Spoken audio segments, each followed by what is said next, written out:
Hello and good evening to my fellow Americans. Tonight, right here on this edition of The American Show, we will be reflecting on the nation's past year of 1930 and all of the tough times Americans faced and touch on what their future may look like. So sit back, relax, and enjoy tonight's broadcast. This is Liza Ware reporting to you about New York State news.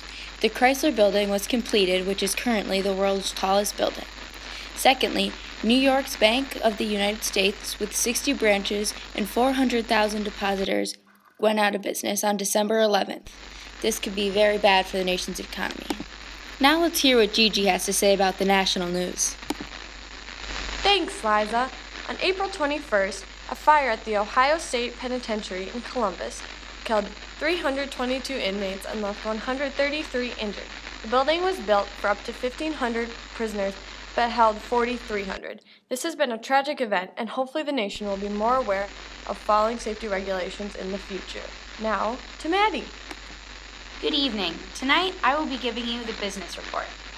A reported 40 million Americans are currently unemployed, and businesses are continuing to fail. Hoover's response to this is to have the businesses deal with their problems and help themselves on their own. He offers no government involvement in these issues and believes that American business owners and employees need to be responsible for these issues. Now back to Gigi for the sports report. The Green Bay Packers take home the NFL title for the second year in a row with a new record of 10-3-1. The 6-6 tie gave the Packers an overall win over the Spartans in a heated game. Now for some entertainment news with Maddie. Recently, many Americans have been turning to music for relaxation. The song, Brother Can You Spare a Dime, has become very popular, and many Americans find refuge in its lyrics and can easily relate to the feelings of hopelessness the song offers. Movies are also providing a good opportunity for Americans to escape their everyday lives and watch the freedom and excitement of faraway places. Now, let's talk about musical selection with Liza.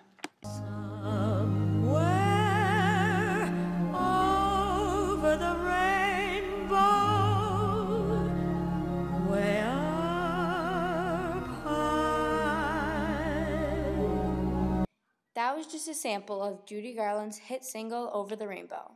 Americans have recently turned to music as a way to take away their troubles of the Depression, and people have started to love listening to jazz music and participating in the swing dance era. Now back to Gigi with her report on international news. March 12, 1930, Mohandas Gandhi led a civil disobedience movement with a march to the sea to protest a monopoly and an outrageous tax put on salt by the British. This was his strongest act of civil disobedience against the British rule in India thus far. With 78 followers, and after a 241-mile stretch to the town of Dandi, located on the coast of the Arabian Sea, by April 5th, once they arrived, they protested the control of salt by harvesting their own from the salty seawater. Later, many followed his lead to defy Britain, and by May 5th, the day he was arrested for these acts, 60,000 people had joined him.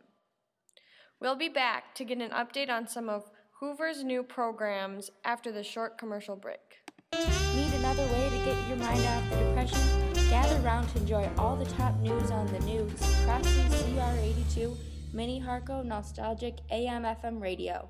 There is no therapy like the radio. The best tasting bread is now available at a price you cannot turn down in this depression.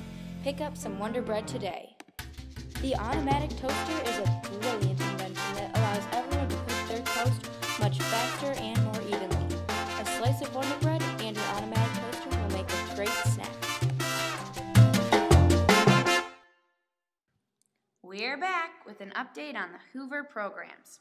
Hoover recently signed the Smoot-Hawley Tariff Act into effect. This is putting a high tax on goods coming from Europe and into America. The tax is so high that Americans are unable to pay for European goods, resulting in the purchase of only American goods by Americans. As a result, Europe is retaliating, and they put a tax on their goods, causing the tax to be too high for goods to be purchased by other Americans. Both countries need the support of one another purchasing their goods in order to be able to sustain itself. Hoover better step up to the plate and add some government involvement if he wants these countries to survive.